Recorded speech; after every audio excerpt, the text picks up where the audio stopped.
여러분 안녕하세요. 한 주일 동안 건강하게 잘 지냈나요?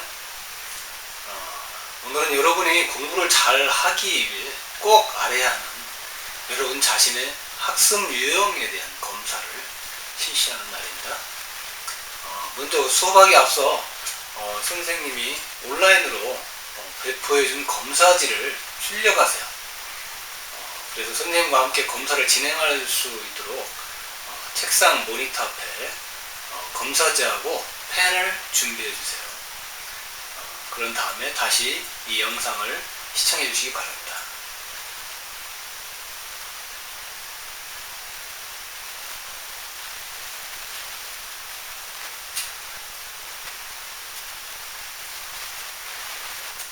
자, 여러분 검사지와 펜이 준비되셨죠? 네. 그럼 수업을 시작하겠습니다. 여러분은 자신에 대해서 얼마나 알고 있나요? 거울을 보면 여러분의 얼굴과 몸 그리고 외모 등은 잘 볼 수가 있죠. 그래서 외모는 거의 다 잘 알고 있다고 생각하죠. 근데 여러분이 평소 생각하고 판단하고 또는 좋아하고 어떤 것을 또 싫어하고 또는 공부하고 노는 일에 대해서 모두 무엇에 의해 작용하는지 알고 계시나요? 그렇습니다. 바로 여러분의 머리에 있는 뇌와 또 우리의 신체에 있는 감각들에 의해서 우리가 활동을 하게 되는 거죠. 외모는 거울을 통해서 그래도 알고 있다고 생각하지만 우리의 감각과 머리의 뇌 능력이나 성향에 대해서는 막연한 느낌만 있지 여러분도 잘 모르고 있습니다. 그건 뭐 선생님도 마찬가지죠. 자, 혹시 병원이나 심리상담소 같은 곳에서 여러가지 검사를 통해 여러분 IQ 아시죠? IQ나 성격, 심리 등을 알아본 친구들도 아마 일부 있을 겁니다. 자, 오늘은 그런 검사들과는 다른 것으로 검사를 통해서 우리 머리에 여러분 그림으로 예전에 혹시 보신 적이 있겠죠? 머리에 보면 뇌가 있는데 그 뇌가 이렇게 반해서 좌뇌, 우뇌로 나눠져 있죠. 이 좌우뇌가 어떻게 발달했고 주로 우리가 생활하고 공부할 때 어떤 쪽을 자주 사용하는지 그리고 우리의 주요 감각인 시각과 청각 그리고 운동감각 중에 우리가 주로 어떤 감각을 많이 사용하는지를 알아보고 그 결과를 통해서 나 자신을 또 이해하게 되고요. 적합한 공부 방법도 한번 찾아보고 또 우리의 꿈, 진로에 대해서도 생각해보는 시간을 갖겠습니다. 이 검사를 다 하고 나서 결과에 대한 선생님의 설명을 들으면 아마 여러분은 선생님이 뭐 점쟁이 되셨나요? 하고 생각할 수도 있어요. 물론 수학이나 물리처럼 정확한 수치로 나타나는 것은 아닙니다만 여러분의 적성, 성격, 학습 유형에 대해서 매우 정확성을 갖고 있는 과학적인 검사입니다. 여러분의 검사 결과를 보고 나면 정말 재밌는 검사라는 생각을 하게 될 거예요. 그럼 오늘 수업은 먼저 이제 검사에 대해서 잠깐 설명을 하고요. 그 다음에 지금 여러분 앞에 가지고 있는 검사지가 두 가지죠. 이 두 가지를 실시할 예정인데요. 첫 번째는 좌우 뇌발달 성향 검사를 실시하고 두 번째로는 우리의 주요 감각인 시각, 청각, 운동감각 발달 성향을 알아보는 검사를 진행하겠습니다. 거기 영어로 VAK 검사라는 것이 바로 이 감각 검사가 되겠습니다. 그리고 마지막으로 여러분과 검사 결과를 종합해서 각각의 결과에 대해서 여러분의 적성과 성격, 학습 유형을 설명해주고 그에 따른 공부 방법과 미래에 적합한 직업에 대해서 진로 이야기도 함께 이야기해줄 예정입니다. 자, 그럼 먼저 오늘 실시하게 될 검사에 대한 설명을 하겠습니다. 자, 여러분 오늘 검사 검사는 아까 두 가지라고 이야기했죠? 적성, 성격, 합숙 유형 검사인데 요 두 가지 검사를 통해서 종합해서 설명을 하게 되면 여러분의 적성과 성격, 학습 유형이 나오게 됩니다.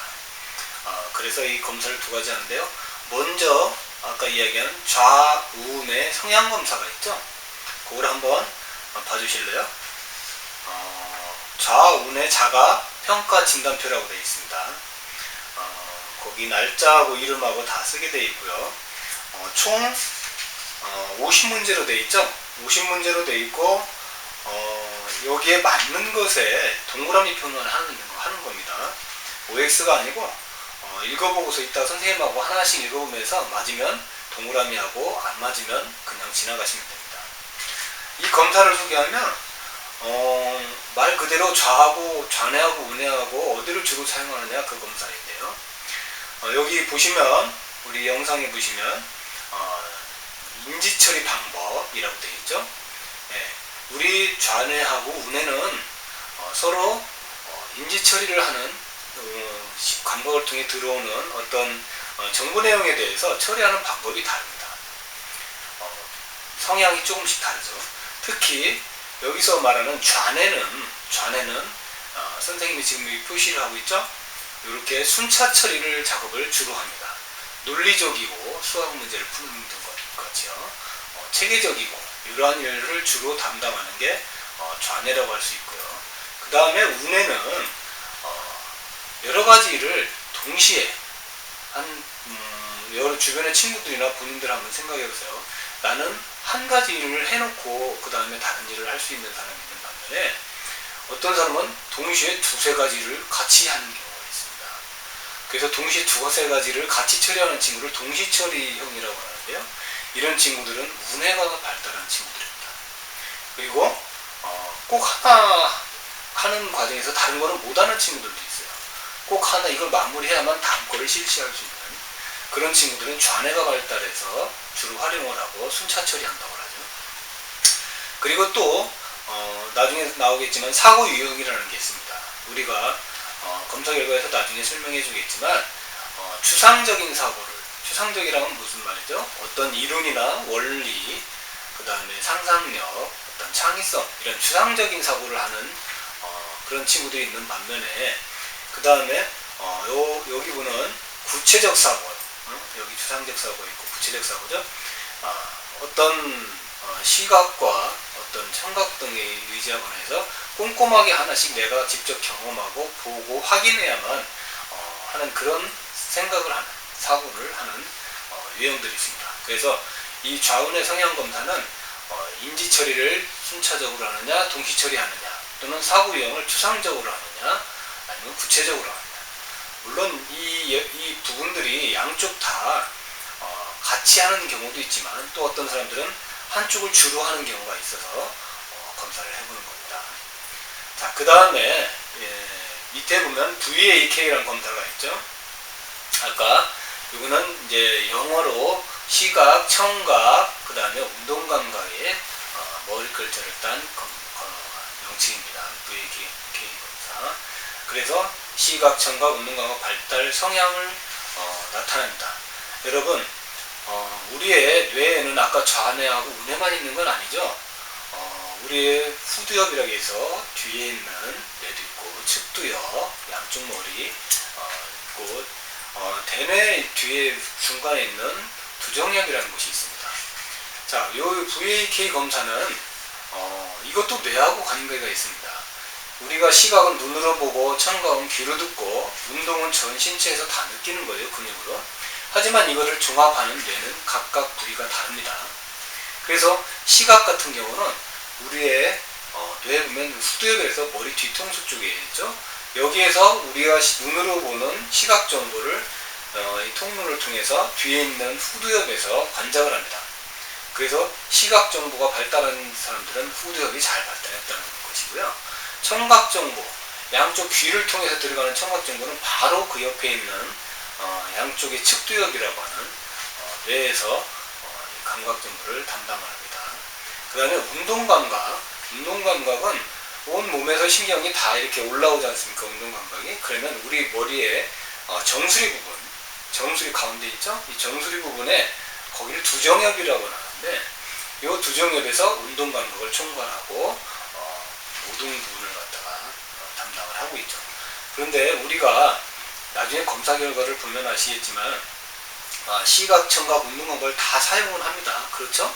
뭐 어떤 것만 하고 어떤 건 안 하고 그러지는 않지 않습니까? 건강한 사람들의 경우.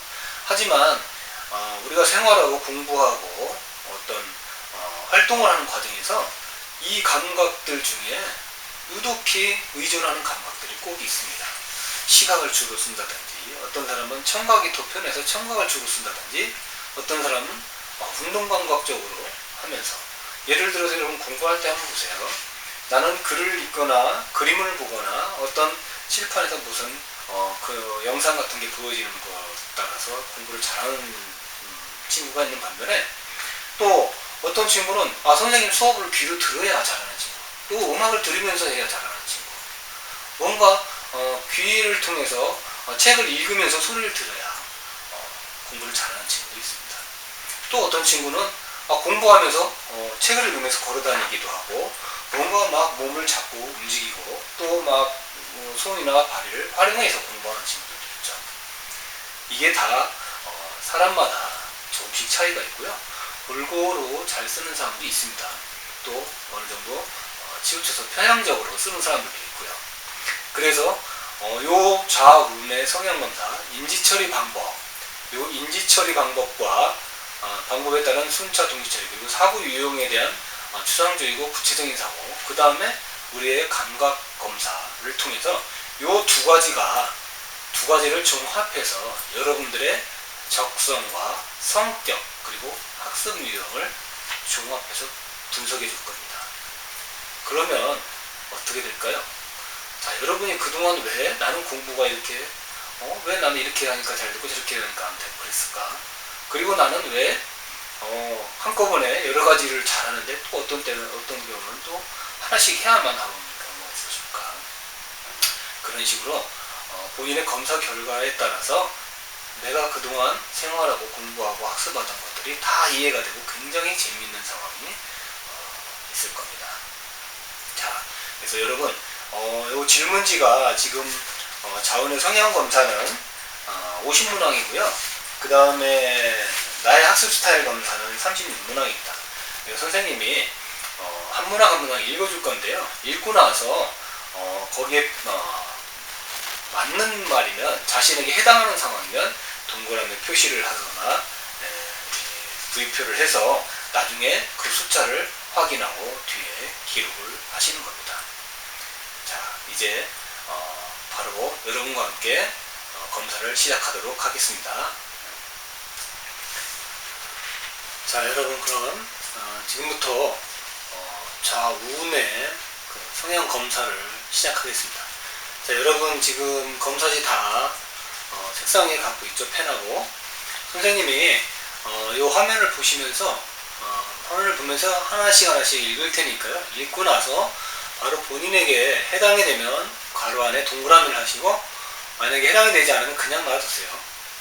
그리고 그냥 쭉 넘어가시면 됩니다. 자, 그럼 시작하겠습니다. 제일 위에다가 이거는 나중에 쓰셔도 돼요. 일단 이름만 쓰시고 진행하겠습니다. 자, 좌우의 자가 평가 진단표. 그죠? 좌우의 자가 평가 진단표입니다. 자, 다음에 좌우의 특성을 읽고 자신에게 알맞은 곳을 동그라미를 하세요. 먼저 1번. 나는 내가 행동하는 것이 옳다고 생각된 결정에 어려움을 겪지 않는다. 자, 무슨 말인지 아셨죠? 내가 행동하는 것이 옳다고 생각된 결정에 어려움을 겪지 않는다. 맞으면 동그라미 하시고, 안 그러면 그냥 넘어가세요. 두 번째, 나는 문제나 그림을 볼 때 부분적으로 그리고 세밀히 보기보다는 전체적인 면을 본다. 꼼꼼하게 안 보고 큰 흐름을 본다는 얘기겠죠? 자, 맞는지. 자, 그 다음에 3번. 나는 쓰여진 지시에 따라 잘 따르고 쓰고 말하기를 더 좋아한다. 어떤 글로 지시를 내릴 때 잘 따르고 쓰고 말하기를 더 좋아한다는 거죠. 맞는지 표시를 해주세요. 네 번째, 나는 종종 한 번에 한 가지씩 생각하기보다는 동시에 여러 가지 일들을 생각한다. 동시에 여러 가지 일들을 생각하는 친구들도 있습니다. 자, 그 다음에 다섯 번째, 나는 대개 시간을 의식한다. 시간에 대해서 많이 신경을 쓰면서 놀기도 하고 공부도 하겠죠. 네, 여기에 대해서 표시를 하시고. 자, 여섯 번째, 나는 처음에 누군가를 소개받았을 때 특히 그 사람의 얼굴에 집중이 되어 나중에 그 사람의 이름은 잊어버려도 얼굴을 기억한다. 무슨 뜻인지 아시죠? 나는 처음에 누군가를 소개받았을 때 이름은 기억 못해도 얼굴은 기억한다. 자, 그 다음 일곱 번째, 나는 문제 해결을 해야 하는 활동에 있어 분석적이고 논리적으로 해결하는 것이 가장 잘 된다. 어떤 문제 해결할 때 분석을 잘하고 논리를 잘한다는 얘기입니다. 맞으면 동그라미 하시고. 여덟 번째, 어떤 일을 비교했을 때 나는 대개 차이점보다 유사한 점을 찾는다. 무슨 말인지 아시죠? 서로 다른 것보다 비슷한 점을 많이 찾는다는 얘기입니다. 자, 맞는지 확인해 보시고. 9번, 나는 주관식이나 단답형보다는 오히려 사지선다형이나 같은 것끼리 연결하기, 예 아니오가 더 편하다. 주관식 쓰는 것보다 단답형 쓰는 것보다 4개 중에 고르기 내지는 또는 예 아니오 하는 것을 선호한다는 얘기입니다. 자, 10번, 거의 대부분 나는 나의 상상력이 사용하여 요약 방법을 생각한다. 상상력을 사용해서 요약 방법을 생각한다는 겁니다. 상상을 하면서 글을 갖다가 잘 정리한다는 얘기입니다. 자, 이거 맞으면 동그라미 하시고 안 맞으면 그냥 넘어가세요. 자, 11번, 나는 만일 내가 어떤 문제가 생긴다면 나는 그것을 해결에 도달하기 위해 다룰 수 있는 부분으로 좀 더 작게 나눈다. 무슨 말인지 아시죠? 뭐 숙제를 하든지 무슨 문제를 풀을 때 큰 틀에서 주더라도 하나씩 쪼개서 다시 한번 확인한다는 얘기죠. 자, 12번, 나는 만일 시범을 보이거나 지시문을 읽을 때 가장 잘 학습이 습득된다.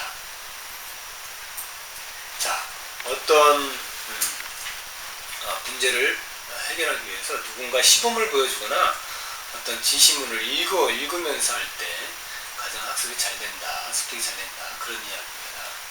네, 맞으면 동그라미 하시고요. 자, 13번, 일반적으로 나는 상황 조절을 잘하지만 너무 위험이 많은 일을 맡는 것을 좋아하지 않는다.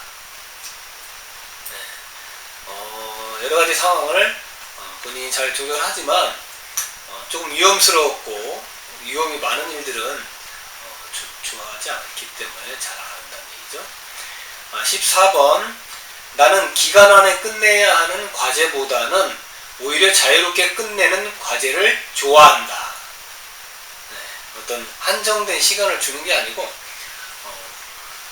편하게 시간 제한 없이 하는 경우에 더 선호한다는 얘기입니다. 자, 15번, 나는 보고 듣는 공부가 잘 된다. 보고 듣는 공부가 잘 된다. 자, 16번, 나는 만지고 실천하는 공부가 잘 된다. 뭘 손으로 만지면서 또는 어떻게 움직이면서 행동으로 실천하는 공부가 잘 된다.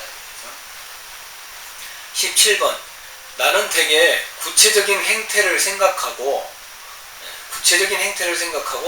차근차근 접근하여 문제를 해결한다. 구체적인 행태라는 것은 꼼꼼하게 하나하나 확인해 보면서 만지기도 하고 경험을 하는 거죠. 다음에 차근차근 해서 문제를 해결한다는 겁니다. 자, 18번.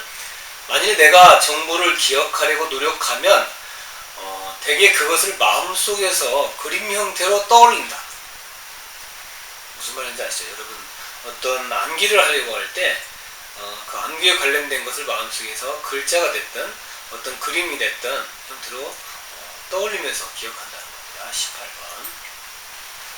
자, 19번. 비록 내가 때때로 분노가 치밀어 뒤집어질지라도 이성적인 사고를 하는 사람이다. 예, 화가 무척 많이 나더라도 이성적으로 판단을 할 수 있다는 얘기죠. 감정에 휩싸여서 이성을 잃어버리지 않는다는 얘기입니다. 자, 20번. 나는 어떤 일이든지 즉시 시도하려고 하지 않지만 그것이 필요하다면 위험도 감수한다. 자, 맞는지 동그라미 해보세요. 21번. 때때로 나는 뭔가를 생각하거나 배우기 위해 나 자신에게 다짐을 한다. 그렇게 하시나요? 자, 22번. 나는 내 감정이 맘대로 하도록 내버려 두면 다소 감정적으로 하는 경향이 있다. 감정적으로 하는 친구들도 있죠? 자, 23번. 나는 직관적인 근거보다는 오히려 지적인 근거로 문제를 풀어나간다. 좀 어려운 말이죠? 직관적이라는 건 우리가 감각적으로 순간적으로 이렇게 느끼는 상황입니다. 감각적으로 떠오르는 걸 얘기하고요. 그 다음에 지적인 거는 머릿속에서 어떤 상식이나 지식에 근거해서 생각을 통해서 문제를 해결한다는 겁니다. 그래서 이런 감각적인 거냐 아니면 지식적인 거냐 맞는지 보십시오. 24번. 사람들은 나에게 창의적 뭔가를 잘 만들어내는 거죠. 창의적인. 내가 창의적이라고들 말한다. 여러분이 창의적인지 아닌지 판단을 해서 여기다 표시를 하시기 바랍니다. 자, 25번. 나는 한 번에 한 가지씩 일을 생각하는 것을 더 좋아한다. 한 가지씩 하는지 한 가지 이상 되면은 답답하다, 힘들다 이거죠. 26번. 나는 즉흥적인 방법으로 행동하는 것을 좋아한다. 여러분 그런가요? 자, 받으시면 동그라미 하시고. 나는 계획해서 일하는 것을 좋아하고 그 시간에 무엇이 진행해야 할지 알고 있다. 계획성 있게 활동하는 친구들 말합니다. 자, 28번. 나는 멜로디나 음주를 쉽게 기억한다. 여러분 음악 좋아하는 친구들이 있죠? 멜로디나 음주를 쉽게 기억한다는 거죠. 자, 나는 대개 나의 감정을 잘 조절한다. 감정 조절을 잘하는 친구들은 여기다 동그라미 하시면 됩니다. 30번. 나는 기하학이나 수학을 말합니다. 지리학을 잘한다. 수학이나 지리학을 잘한다는 겁니다. 지리. 우리 지리라는 건 지도 같은 거 말합니다. 31번. 나는 대개 어떤 정보를 재빨리 그리고 쉽게 회상해낸다. 회상이란 단어는 기억해낸다는 얘기입니다. 어떤 정보나 지식을 쉽게 기억해낸다는 얘기입니다. 32번. 나는 독서나 시를 쓰는 것을 좋아하고 그것이 쉽게 다가온다. 빠지면 동그라미 하시고. 33번. 나는 내가 하고 싶은 것을 할 때 실제로 집중이 잘 된다. 내가 하고 싶은 거 할 때는 집중이 잘 된다. 대부분 친구들 그런 친구들 많죠.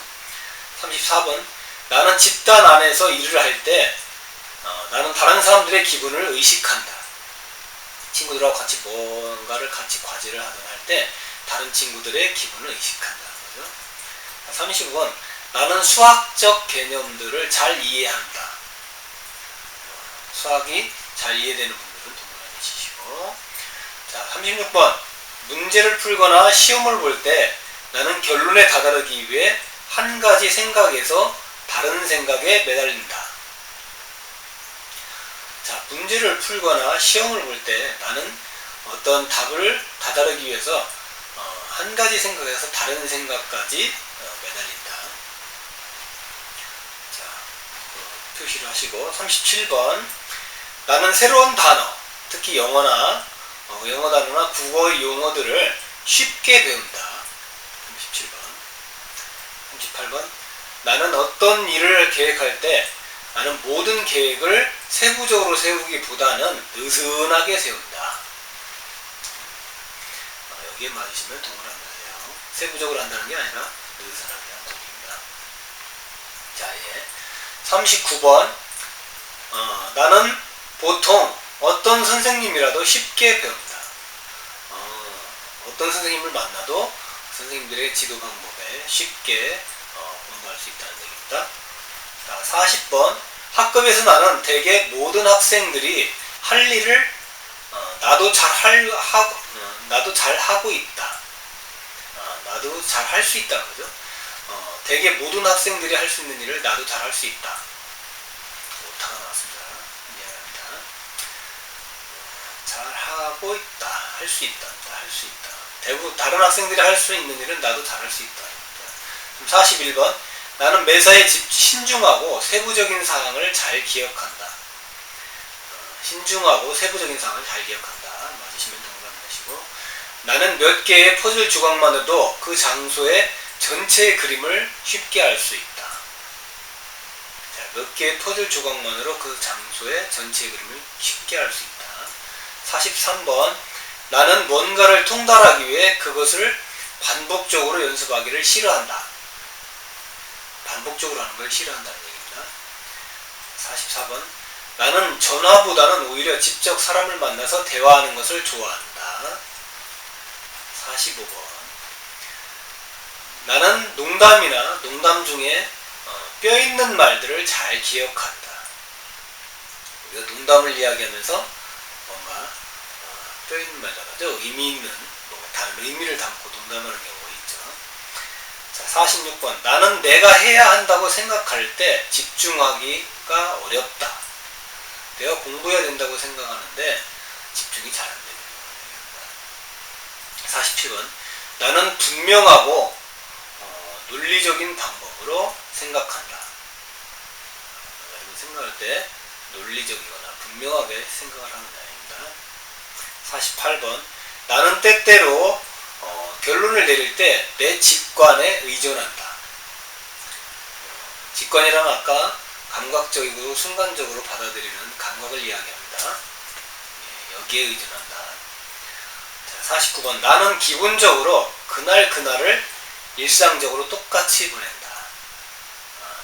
매일 특별히 다르지 않게 일상적으로 루틴하게 보낸다는 얘기입니다. 자, 50번 나는 이따금 내가 책에서 봤던 것과 같은 것을 기억한다. 책에서 봤던 것과 같은 것을 기억한다. 그러니까 지식을 잘 떠올린다는 얘기도 합니다. 자, 여기까지 여러분 다 표시를 하셨죠? 자, 그러면 다 표시하신 분은 지금부터 요 50번까지 숫자인데 짝수와 홀수가 있죠. 여러분 짝수 홀수 잘 아시죠? 13579는 홀수고 24680 짝수입니다. 그래서 홀수는 홀수대로 숫자를 세고 짝수는 짝수대로 숫자를 세서 맨 마지막에 보면 여기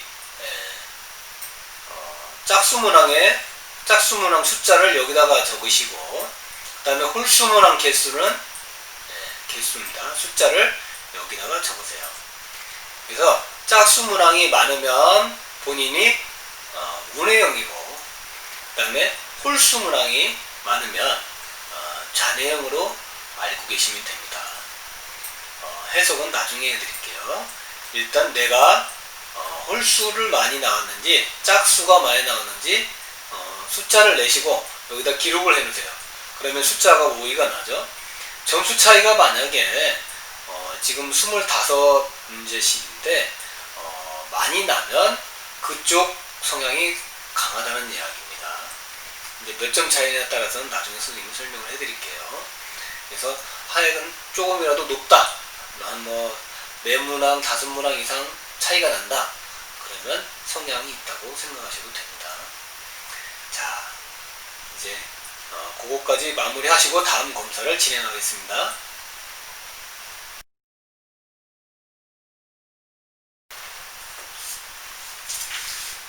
자, 여러분 좌우뇌 검사 잘 마무리 하셨죠? 자, 이제는 VAK 검사, 시각, 청각, 그다음에 운동감각 검사를 진행하겠습니다. 여러분 앞에 검사지를 내놓으시고 선생님이 읽을 때마다 맞는지 안 맞는지 이렇게 V 표시를 하셔서 나중에 그 숫자를 통계를 낼 수 있도록 세야 됩니다. 자, 진행하겠습니다. 자, 나의 학습 스타일은 하고서 이제 학습 스타일을 하겠습니다. 이 학습 스타일이라는 말은 결국 내가 주로 어떤 감각을 이용해서 공부를 하느냐, 그거를 이야기하는 겁니다. 자, VAK라고 했습니다. 이 VAK는 아까 잠깐 설명했지만 요거는 시각, 그 다음에 청각, 운동감각의 영어 앞머리 글자입니다. 자, 학습 스타일을 파악하여 좀 더 효과적으로 학습을 하기 위한 검사로 정답은 없습니다. 문장을 자세히 읽을 때 많이 생각하기보다는 읽자마자 자신에게 가장 맞다고 생각되는 것에 빠짐없이 V표를 하세요. 생각을 오래 하면 안 됩니다. 선생님은 그래서 읽어주는 겁니다. 읽고서 바로바로 떠오르는 대로 여기다 체크를 하셔야 됩니다. 자, 그럼 진행하겠습니다, 여러분. 자, 먼저 1번. 나는 쓰게 되면 그것을 더 잘 기억할 수 있다. 손으로 글씨를 쓰면 더 잘 기억한다는 이야기입니다. 자, 2번. 나는 머릿속으로 그림을 떠올릴 수 있다. 머릿속으로 그림을 잘 떠올린다는 얘기죠. 맞으면 요 옆에 표시 밑에다가 쭉 표시를 해주세요. 아니면은 표시 안 하고 그냥 넘어갑니다. 3번. 나는 읽고 들을 때 메모를 많이 한다. 나는 읽고 들을 때 메모를 많이 한다. 4번. 말하는 사람을 보게 되면 내가 도움이 된다. 집중이 잘 되기 때문이다. 누군가 말을 하고 있으면 잘 들린다는 얘기입니다. 그러면 표시를 하시고. 자, 5번. 주변에서 소음이 있으면 그 사람이 말하는 것이 무엇인지 나는 이해하기 힘들다. 자, 누군가 이야기하고 있는데 옆에서 시끄럽습니다. 그러면 그 이야기하는 게 잘 안 들린다는 얘기죠. 그 얘기입니다. 다음 6번. 조용한 곳에서 공부하는 게 내게는 더 편하다. 공부할 때 조용한 곳을 좋아한다는 얘기죠. 좀 떠들고 소음이 있으면 공부가 안 된다는 얘기입니다. 자, 7번. 지도, 차트, 그리고 그래프를 이해하는 것은 내게 쉬운 일이다. 여러분 지도를 잘 보거나 그래프를 잘 본다는 얘기입니다. 8번. 내가 읽기와 쓰기에 집중할 때 라디오 소리는 나를 방해한다. 읽거나 쓰기를 하는데 라디오 소리 들리면 나를 많이 방해한다는 거죠. 자, 맞으면 표시를 하시기 바랍니다. 9번. 시험을 볼 때 정답이 교과서의 몇 페이지에 있는지 보인다. 기억력이 대단한 거죠. 공부를 열심히 한 거고요. 자, 10번. 나는 오래전에 들은 농담을 다시 말하려 해도 기억할 수 없다. 기억력이 조금 그렇게 특별히 좋지는 않다는 얘기도 합니다. 11번. 예를 들어 전화번호 같은 새로운 것을 기억하려고 시도할 때 머릿속으로 그림을 떠올리면 내게 도움이 된다. 어떤 걸 기억할 때 그림으로 떠올린다는 얘기죠. 자, 12번. 내게 매우 좋은 생각이 떠오를 때 나는 바로 그것을 써야 한다. 그렇지 않으면 그것을 금방 잊어버릴 것이다. 맞나요? 13번. 나는 읽을 때 머릿속으로 그 단어들을 귀 기울이거나 큰 소리로 읽는다. 자, 글을 읽을 때 큰 소리를 읽는다는 겁니다. 단어들을 생각하면서 귀로 들으면서요. 자, 14번. 나는 뭔가를 더 잘 이해하기 위해서는 그 일에 대해 토론을 해야 된다. 그냥 읽는 것으로 하는 게 아니고 토론을 통해서 할 때 더 잘 이해가 된다는 겁니다. 15번. 나는 나 스스로가 지시사항을 읽어야 하는 것보다 누군가 나에게 무엇을 어떻게 해야 하는지 말해주는 것을 더 좋아한다. 지시사항을 직접 눈으로 읽는 것보다 말하는 게 더 좋다는 얘기입니다. 나는 교재를 읽는 것보다 강의나 테이프를 듣는 것을 더 좋아한다. 책을 읽는 것보다 강의나 테이프 듣는 것을 더 좋아합니다. 맞으면 표시를 하시고 17번 나는 비록 내 머릿속이 우울하거나 창밖을 빤히 쳐다보고 있을지라도 말하는 이의 지시를 쉽게 따를 수 있다. 내 머릿속이 우울하거나 창밖을 빤히 쳐다보고 있을지라도 말하는 이의 지시를 쉽게 따를 수 있다. 다른 일을 하면서 누군가 말을 하면 그 지시를 따른다는 얘기네요. 18번 나는 사람들이 어떻게 생겼는가 보다 그들이 말한 것이 무엇인가를 더 잘 기억한다. 어떻게 생겼는지 신경 쓰지 않고요. 그냥 말한 것을 잘 기억한다는 겁니다. 17번 나는 다른 사람과 함께 큰 소리로 공부할 때 그 내용을 더 잘 기억한다. 나중에 표시하시고 연관되는 20번 연관되는 형상이나 그림을 머릿속에 떠올리는 게 내겐 어려운 일이다. 어떤 형상이나 그림을 떠올리는 게 어렵다는 겁니다. 21번 숙제할 때 혼자서 중얼거리면 도움이 된다. 입으로 중얼중얼하면서 수업하면 도움이 된답니다. 22번 새로운 것을 배울 때 나는 그것에 관한 정보를 듣고 나서 관련 기사를 읽고 마지막으로 직접 하는 것을 더 좋아한다. 자, 관련 정보를 들었어요. 그리고 나서 또 기사를 읽었어요. 근데 마지막으로 직접 하는 것을 또 좋아한다. 그런 걸 배울 때 직접 배워야 된다는 얘기죠. 듣고 읽었어도.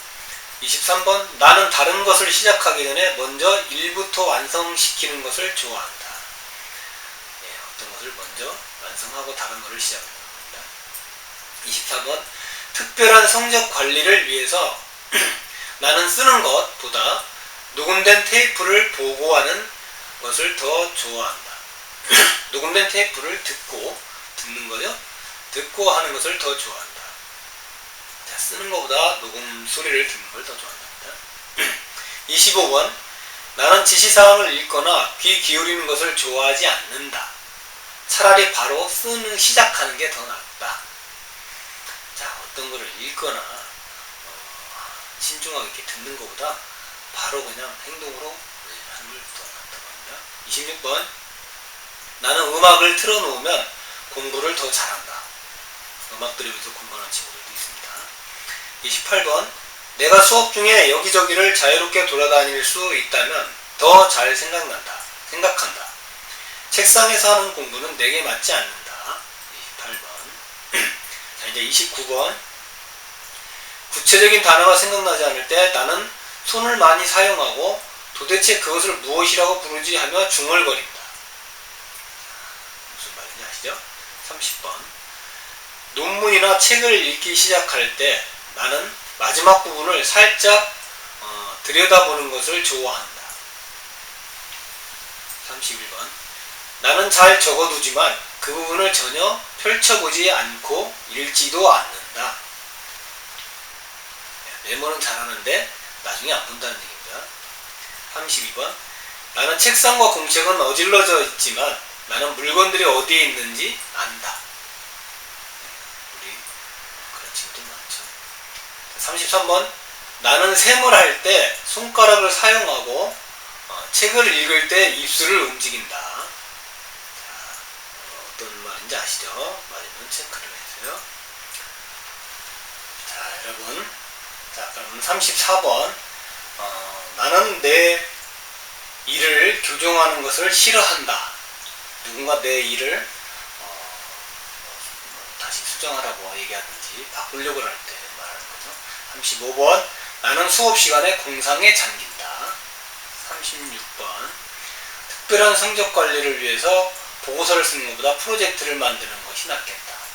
어떤 문서로 보고서 작성하는 것보다 자료를 가지고 차라리 어떤 내가 기획을 해서 계획서를 작성하는 게 낫다는 얘기죠. 자, 조금 다른 문제입니다. 보고서는 그냥 자료를 갖다가 정리하는 정도고요. 프로젝트는 내가 기획해서 창의적으로 어떤 일을 해내는 것을 말합니다. 그래서 지금 36번까지 다 해결했습니다. 자, 이제 여러분 여기서 지금 칸의 밑에 맨 마지막에 보면 각 그 번호 순서대로 개수를 세어보세요. 몇 개 체크가 됐는지. 그래서 1번에서 12번까지 개수를 쓰시고 13번에서 24번까지 25번에서 36번까지 개수를 세서 각각 이렇게 이 빛란에 적으시면 됩니다. 여러분 이제 여기다 다 기록하시면 1번부터 12번은 여기가 시각적 검사를 하는 라인입니다. 그래서 맨 밑에 이제 학습 시각을 많이 쓴다는 내용이고요. 다음에 13번부터 24번은 청각, 25번부터 36번은 운동감각입니다. 그래서 지금 여기 보면 약자로 우리가 V는 시각, A는 청각, K는 운동감각입니다. 그래서 여기서 점수 차이가 크면 확실하게 어느 한 감각을 많이 활용한다는 거고요. 점수 차이가 비슷하면 전반적으로 다 골고루 쓴다는 얘기입니다. 그래서 나의 학습 스타일은 내가 시각 스타일이냐, 청각 스타일이냐, 운동감각 스타일이냐 그런 유형이 나오기도 하지만 골고루 잘 나오는 친구들도 있다는 것을 다시 한번 이야기해 봅니다. 자, 여러분 지금 개수를 다 정리하셨죠? 정리해서 내가 무슨 스타일인지 잘 기억해 두고 계셨다가 같이 확인해 보겠습니다. 자, 여러분 검사 받으시라고 수고하셨습니다. 자, 이제 여러분이 지금 좌측뇌를 더 활용하는지 우측뇌를 더 활용하는지 아니면 둘 다 비슷하게 쓰고 있는지 자, 결과가 나왔죠. 그리고 내가 시각과 청각, 운동감각 중에 어떤 감각을 더 잘 활용하는지도 여러분 확인해 보셨죠?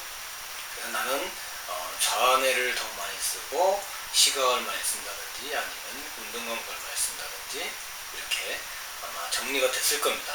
자기 자신의 지금 검사 결과를 확인하시고 선생님이 지금 설명하는 것을 잘 듣고 참고해 주시기 바랍니다. 자, 여기 화면에 보면 이게 APL 검사라고 그랬습니다. APL 검사. 이거는 아까 우리가 검사 시작하기 전에 성격, 적성 성격 학습 유형 검사라고 그랬죠? 요 A가 적성을 말하는 영어 약자고요. P는 퍼스널리티라고 해서 이건 성격에 대한 약자고, L은 learn, 학습에 대한 약자입니다. 그래서 요 세 가지 검사를 했다는 이야기고요. 아까 우리가 처음 설명했을 때 인지 처리하고 사고 유형에 대해서 선생님이 이야기했었죠. 이게 두 가지를 검사하는 것들입니다. 자, 보세요.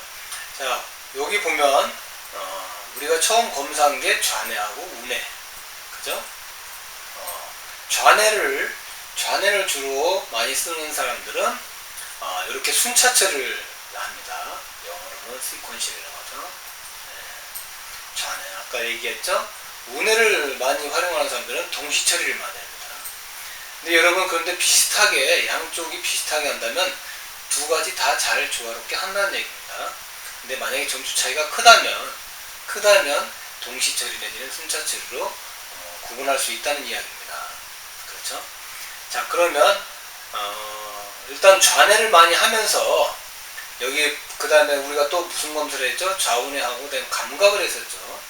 자, 제일 먼저 좌뇌 제일 위에 보면은 청각, 이 청각과 운동감각을 청각이 제일 높고 그 다음에 운동감각이냐, 아니면 운동감각이 높고 청각을 많이 쓰냐, 이 순서입니다.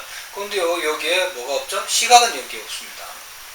청각과 운동감각이나 청각을 쓰는 좌뇌를 활용하면서 이런 경우는 요 유형이라는 겁니다. 추상적 사고를 하고 순차학체를 한다는 겁니다. 이런 감각을 보인 친구들이 청각을 많이 쓰거나 운동감각을 좌뇌를 쓰면서 나는 좌뇌형이고 운동감각과 청각 둘 중에 하나다. 그러면 여기 요 세모형입니다.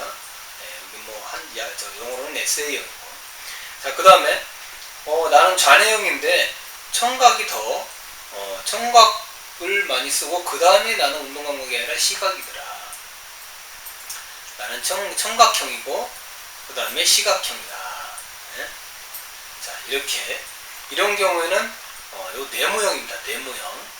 그러니까 이런 경우는 순착 처리를 하면서 구체적 사고를 하는 친구들입니다. 청각을 많이 활용하고 그 다음에 시각을 쓰는 친구들이 이렇게 SF 네모형인데 순착 처리를 하면서 구체적 사고를 하는 친구들이고요. 자, 나는 운해형이다. 운해를 많이 쓰고 그 다음에 여기 보면 나는 운동 감각이 제일 높았어. 그 다음에 시각이 높았어. 이런 친구들은 바로 요 별형이라고 합니다.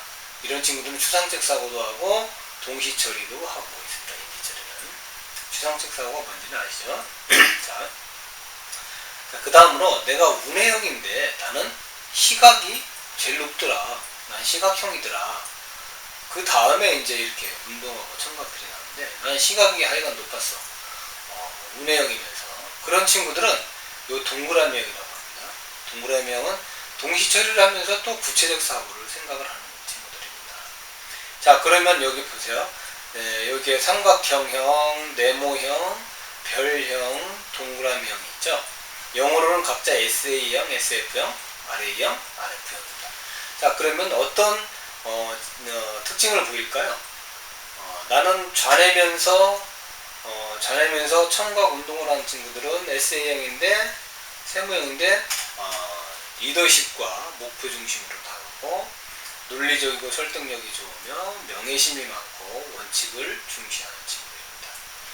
리더십, 친구들을 잘 이끌고 반장도 하고 싶어하고 어떤 목표를 잘 만들어서 목표를 이루기 위해서 노력을 많이 하는 친구들이요.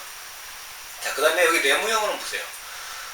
좌뇌를 주로 쓰면서 청각이 아주 뛰어난 친구들인데 굉장히 성실하고 섬세하고 정교하고 구체적이고 예측 가능하고 수용적인 친구들입니다. 이 친구들이 학교 공부를 잘 따라하고 성적도 좋은 친구들이 꽤 많습니다. 이 SF 네모형들이요. 자, 그 다음에 별형으로 가보세요. 이 별형은 운해를 주로 쓰면서 운동 감각이 좋아요. 운동 감각이 좋고 운동 감각을 주로 많이 쓰면서 운해를 활용하는 친구들인데 이 친구들은 아주 창의적이고 직관적이고 미래지향적이고 진취적이고 표현력도 좋고요. 동기부여도 좋고 그래서 아주 머리가 좋은 편입니다. 그러니까 뭔가 기발한 아이디어를 많이 생각해낸다든지 창조적인 일을 많이 합니다. 그 다음에 여기 동그라미형입니다. 동그라미형은 운해를 쓰면서 시각이 아주 시각 활용을 많이 하는 친구들이죠. 이 친구들은 굉장히 협동적 인간관계입니다. 그리고 감정이 풍부해서 관대하고 또는 배려심이 좋고요. 기술도 좋고 공감력도 뛰어납니다. 그래서 사회성이 아주 좋은 친구들입니다.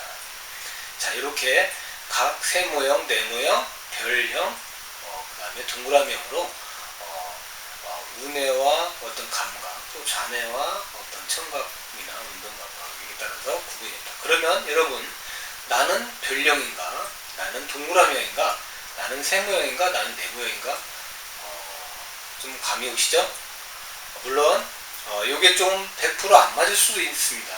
이제 접수 차이가 적거나 나는 여긴데 나는 청각이 더 좋았다거나 그렇게 좀 운해면서 청각이 좋다고 이렇게 나올 수도 있습니다. 그래서 100% 이건 정확하게 수학적인 마음 답은 아닙니다. 여러분이 성향이 다 조금씩 다르고 또 생각하는 부분이 달라서 100% 정확하지는 않지만 아마 이렇게 비슷하게 나온 친구들이 꽤 많이 있을 겁니다. 자, 그러면 다음 걸 한번 보실까요? 자, 조금 아까 이렇게 세모, 네모, 별형, 동그라미형 나왔습니다. 이 친구들이 과연 어떤 장단점이 있고 여러분 제가 이 수업할 때 얘기했죠. 공부하는 방법 내지는 요 진로 여러분이 과연 무슨 직업을 하면 유리할 것인가 그거를 얘기해 준다고 했죠. 자, 네발달 유형별 진로 적성입니다. 자, 아까 얘기한 세모형 좌뇌형이었죠. 좌뇌 하면서 운동과 청각을 골고루 쓰는 친구들. 자, 이 친구들은 장점이요. 리더십 있어요. 목표를 잘 만들고 목표 중심이고 논리적이고 명예가 있습니다. 그 다음에 원칙을 중요시하고 행동조절 설득력, 추진력이 아주 좋은 친구들이죠. 이렇게 아주 장점이 많습니다. 그런데 단점은 뭘까요? 이타심이 좀 부족하고 공감 능력이 좀 떨어지기도 하고요. 아주 독자적으로 일 처리를 합니다. 혼자서 일하는 게 좋아합니다. 그러다 보니까 협동심이 다소 부족한 경우도 있습니다. 약간 자기가 끌고 가려고 하고, 여기 리더십이 좋아서 그렇죠. 자, 이런 친구들은 무슨 일을 하면 좋을까요?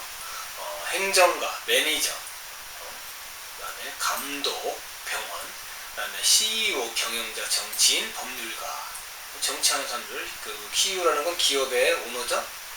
이런 규칙과 체계를 만들어가는 직업 분야가 아주 유능하다고 합니다. 자, 이 세무형들 아주 리더십과 목표 중심적으로 가는, 그리고 논리적이고 원칙 중시하고 설득력 있고요. 그래서 아주 큰 일을 하겠다는 야망이 강한 친구들입니다. 자, 그 다음 내무형을 보세요. 내무형 좌뇌를 하면서 어떤 청각이 우수하다고 했죠. 청각적인 친구였죠. 그래서 이 친구들은 아주 성실하고 섬세하고 꼼꼼하고 구체적 지시나 사실을 선호를 하고요.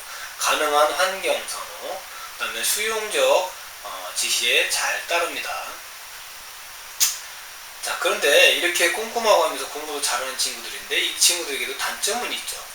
타인과 공감 능력이 조금 약하죠. 지시에 잘 따르거나 스스로 계획하지, 그렇죠. 지시에는 잘 따라요. 지시에는 선생님이 과제를 내주거나 지시하는 건 잘 따르는데 스스로 계획하기가 어렵습니다. 자기가 알아서 하기는 쉽지 않다는 거죠. 그리고 변화와 대응 능력, 유연성이 조금 약하다는 얘기죠. 어떤 체계적이고 이렇게 규칙적인 걸 좋아하는 친구들이기 때문에 그렇습니다. 자, 그럼 이런 친구들은 어떤 일을 선호할까요? 이런 친구들이 나중에 회계사라는 거죠. 의사, 교사, 컴퓨터 프로그래머, 공무원, 기술자, 이런 규칙과 규범이 있는 분야에서 아주 적합한 일을 할 수가 있습니다.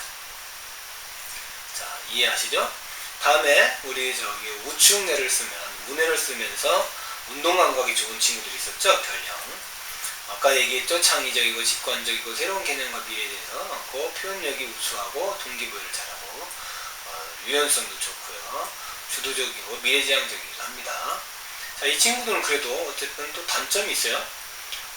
세부 정보를 잘 처리하지를 못합니다.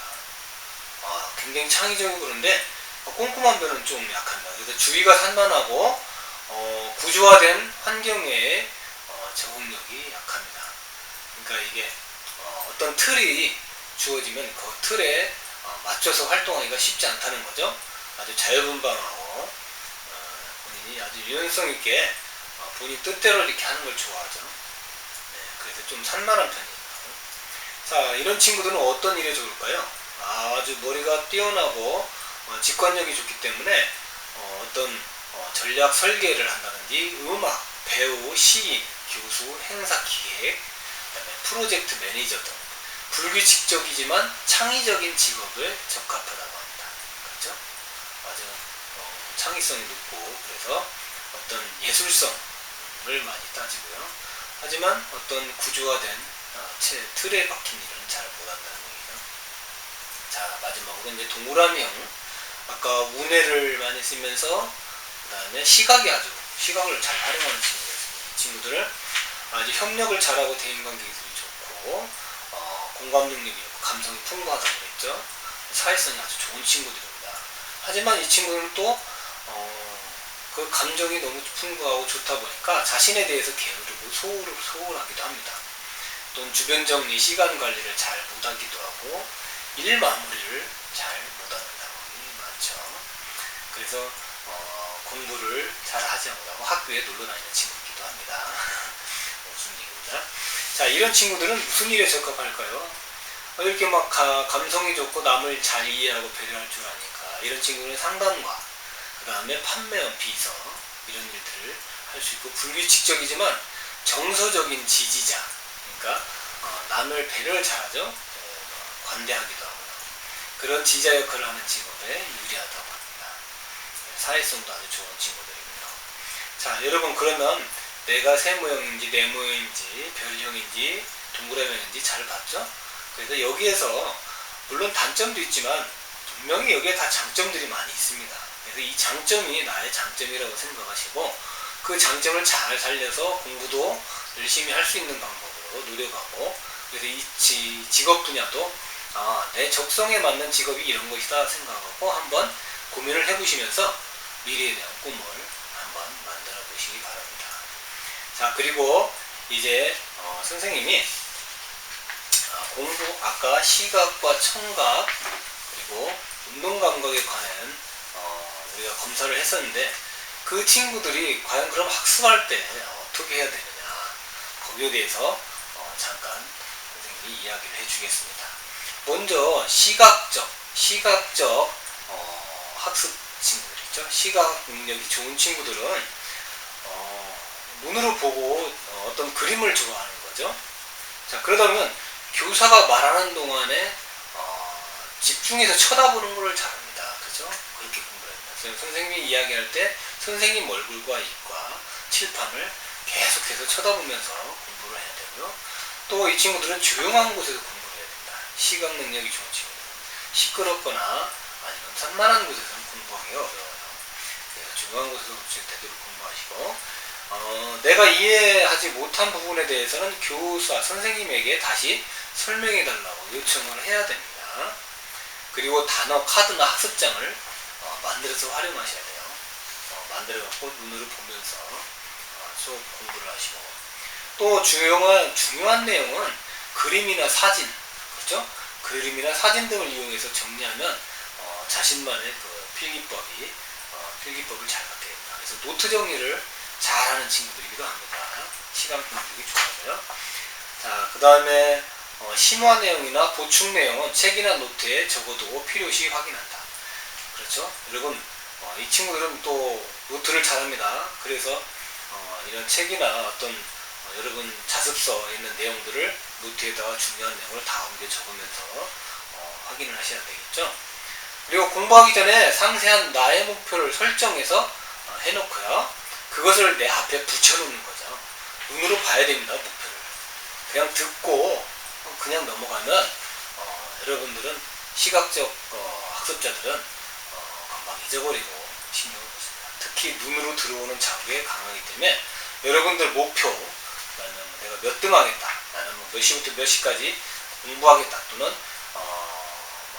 어떤 계획 같은 걸 이렇게 책상 앞에다가 써서 붙여놓는다든지 아니면 계속 수시로 노트를 기록한다든지 하면 여러분한테 공부할 때 많은 도움이 될 것입니다.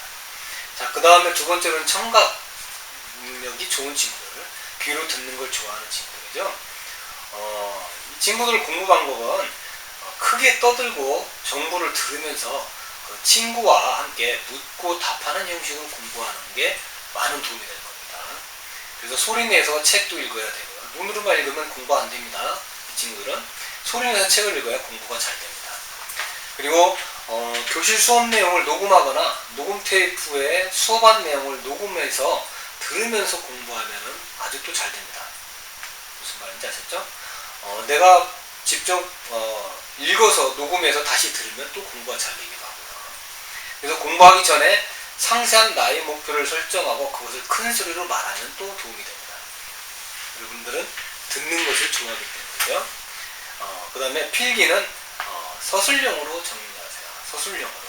그냥 선생님이 말하는 대로 그냥 쭉 적어 나가시는 거. 요약하는 것보다 그냥 서술형으로 정리하는 걸 정리하는 것이 도움이 되고요. 그리고 생각한 것을 다른 말로 다시 써봐야 됩니다. 말로. 내가 생각을 했죠? 그러면 내가 이렇게 해야지, 저렇게 해야지 하고서 말로 다시 한번 이야기를 하는 겁니다. 그렇게 할 때 여러분이 더 학습 효과가 뛰어난다. 암기할 때도 물론 당연히 말로 하면 더 암기가 잘 됩니다. 아셨죠? 다음부터는 마지막으로는 우리 운동 감각이 좋은 친구들 학습 방법 이야기 드릴게요. 뭔가 기억하려고 스스로 암송하는 동안 주의를 왔다 갔다 하거나 건든다. 이런 친구들은 운동 감각이 좋아서 공부할 때도 움직이면서 공부하면 효과가 좋습니다. 가만히 앉아서 하면 더 힘들어합니다. 그래서 운동 감각을 주로 활용하는 친구들은 움직이면서도 공부를 얼마든지 할 수 있습니다. 그리고 집에 있을 때는 대를 깔거나 누워서 공부하고 또는 음악을 틀어놓고 공부하기도 합니다. 그렇죠? 음악 들으면서도 하고 누워서도 하고요. 그리고 만일 고정된 자전거가 있다면 페달을 밟으면서 책을 읽기도 합니다. 이 집에 왜 요즘에 운동기구 있죠? 부모님이 하시는 그 자전거 페달, 그거로 하면서도 공부를 하는 거죠. 책도 읽고요. 그 다음에 공부할 때 필요하다면 자주 쉬어도 되고요. 또 그리고 나서 곧바로 또 공부하고, 적당한 일정 공부 시간은 한 20분에서 30분 정도 공부하고 5분 정도 쉬는 겁니다. 우리 그 중학교 우리 친구들 요 쉬는 시간을 보통 우리가 수업 시간이 45분이지만요. 여러분이 집중할 수 있는 가장 적당한 시간은 25분이라고도 합니다.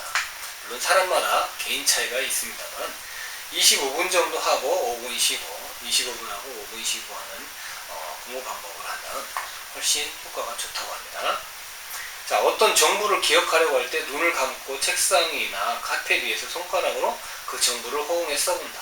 자, 운동감각 좋아하는 친구입니다. 운동감각이. 그러면 이렇게 나는 뭐 어떻다 하고서 손으로 써가면서 공부하는 거죠. 네, 그러면 잘 떠오르기도 하고 기억도 잘합니다. 마치 그걸 하듯이 머릿속으로 그 단어를 그려보는 거죠. 그 다음에 손으로 밑줄을 그으며 읽는다. 그 책을 읽을 때 항상 손으로 밑줄을 쭉쭉 그으면서 읽으시면 도움이 되고요. 그 다음에 학습 자료도 직접 다 만드는 거죠. 그래서 몸을 많이 쓰는 겁니다. 우리 운동 감각이 좋은 친구들은 공부할 때 가만히 앉아서 눈과 귀로만 하면 효과가 좋지 않습니다. 그래서 온몸을 활용하는 겁니다. 뭐 걸으면서도 하고 이렇게 손으로 쓰기도 하고 아니면 운동하면서도 하고 그렇게 하다 보면 훨씬 좋은 효과를 발휘한다는 걸 선생님께서는 얘기합니다. 자, 여러분 오늘 여러분의 그 두뇌, 뇌의 활용, 좌뇌 우뇌화, 그리고 감각, 시각, 청각, 감각의 활용 검사에 대해서 그 검사 결과와 지금 그 전체적인 해석과 공부 방법에 대해서 이야기했습니다. 자, 여러분은 여러분의 적성하고 성격, 학습 유형 검사 결과가 여러분이 생각했던 거하고 잘 맞는다고 생각하나요? 네. 그리고 선생님이 해석해준 내용들하고 그 본인들의 생활 태도나 생각, 좋아하고 싫어하는 것, 뭐 공부 유형들이 어느 정도 맞는 것 같나요? 위의 검사 결과상 그 좌우뇌가 비슷하게 잘 발달되고 모두 잘 활용하는 사람들도 있습니다. 또한 감각도 시각, 청각, 운동감각 모두 비슷하게 잘 발달되었거나 모두 조금 약하거나 할 수도 있습니다. 그런 친구들은 본인이 어떤 유형이든 다 적응할 수 있는 장점이 있다는 것은 알아두셔야 됩니다. 그리고 특별히 또 한쪽으로 치우치는 학생들도 있죠. 하지만 분명히 장점은 장점대로 아까 이야기했죠. 다 잘 활용할 수 있고 약한 부분은 조금 더 신경 써서 발전하게 노력해야 할 필요가 있습니다. 자, 안 된다고 그냥 방치만 하면 평생 그 약점들이 자신의 약점으로 작용할 수도 있죠. 그래서 선생님이 각 유형에 따라 그 공부 방법과 또 진로에 대해서 이야기해 줬는데요. 그렇다고 해서 반드시 그대로만 해야 되는 건 아닙니다. 본인이 무엇이든지 원하는 게 있고 하고 싶은 게 있으면 해보고 자신에게 잘 맞는 방법이 또 가장 좋은 방법입니다. 이 결과대로 가도 되고 이 결과하고 내가 원하는 거하고 다를 수도 있는 거죠. 그죠? 그래서 자, 오늘 여러분하고 학습 유형 검사를 해봤는데요. 여러분 이제는 여러분 자신을 좀 더 잘 이해가 되죠? 그리고 공부 방법도 유형별로 어떻게 해야 할지도 좀 알게 됐을 거고요. 이 검사 결과와 공부 방법들이 앞으로 여러분이 자기주도 학습을 하는데 많은 도움을 줄 거라고 생각합니다. 모두 오늘 공부도 잘하고 성적도 쑥쑥 오르는 학생이 되기를 바라고요. 다음 다음 시간에는 이제 본격적으로 여러분 이 자기주도 학습 관련된 전략에 대해서 공부를 해보겠습니다. 모두들 수고했습니다.